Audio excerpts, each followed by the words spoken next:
महज 18 साल की उम्र में माओवादी विचारधारा से प्रभावित नवयुवक कमलू ने हथियार उठाया और 2014 से नक्सली दलम का हिस्सा बन गया।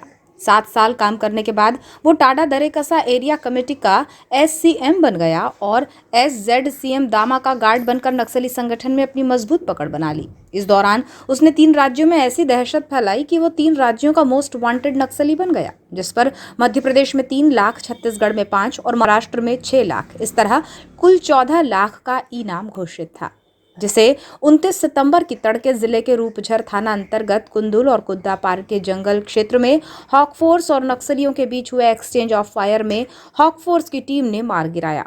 मुठभेड़ में मारे गए नक्सली कमलू का शव लेने आज उसके परिजन जिला मुख्यालय पहुंचे, जहां पुलिस सुरक्षा के बीच विधिवत परिजनों से शव की शिनाख्त करवाकर शव का पोस्टमार्टम करवाया गया और शव परिजनों को सौंप दिया गया है।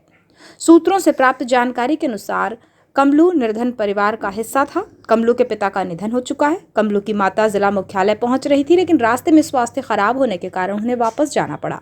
कमलू के भाई ने कमलू की शिनाख्त की।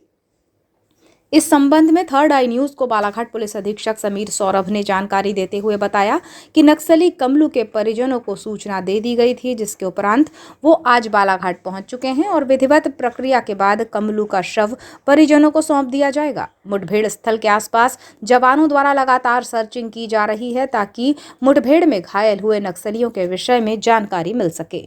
और वो उनके परिजन आज सुबह बालाघाट पहुंच चुके हैं। अभी कुछ देर बाद हम लोग शव की शिनाख्तगी उनके द्वारा करवाएंगे और उसके बाद फिर नियमानुसार पोस्टमार्टम और आगे की कार्रवाई करने के पश्चात बॉडी उनको हैंडओवर कर दी जाएगी। सर, परिजनों से बात हुई, कैसे ये दलम में चले गया था, क्या कहना? अभी बहुत ज़्यादा विस्तार से बातचीत नहीं हुई है, लेकिन 2014 में ये दलम में भर्ती हुआ था और उसके बाद से लगातार क्षेत्र से बाहर रहा है। मध्य प्रदेश में आने की सूचना किस तरह प्राप्त हुई थी?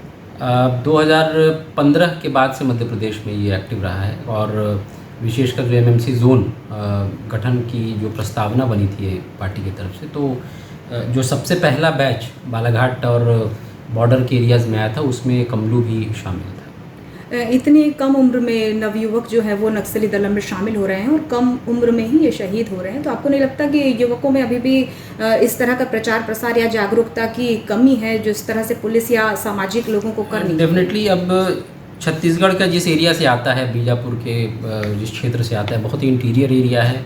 वो ऐसा एरिया है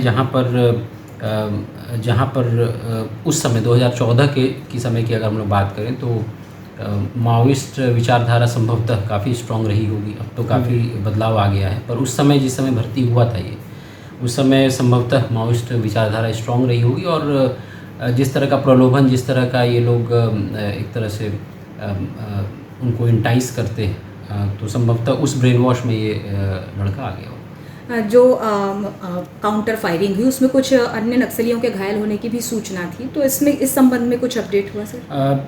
लगातार 3 दिनों से हमारे लगभग 250 से 300 जवान अभी उस पूरे एरिया में सर्चिंग कंटिन्यूसली कर रहे हैं। आज भी लगभग 7 से 8 पार्टीज़ कुद्दापार और उसके आसपास के क्षेत्रों में सर्चिंग कर रही है और अगर इस तरह की कोई भी हमें सबूत या ऐसा कोई सुराग मिलता है तो हम लोग प्रयास करेंगे कि उनको राउंड अप करें। अभी तक ऐसा कोई भी डिटेल नहीं सामने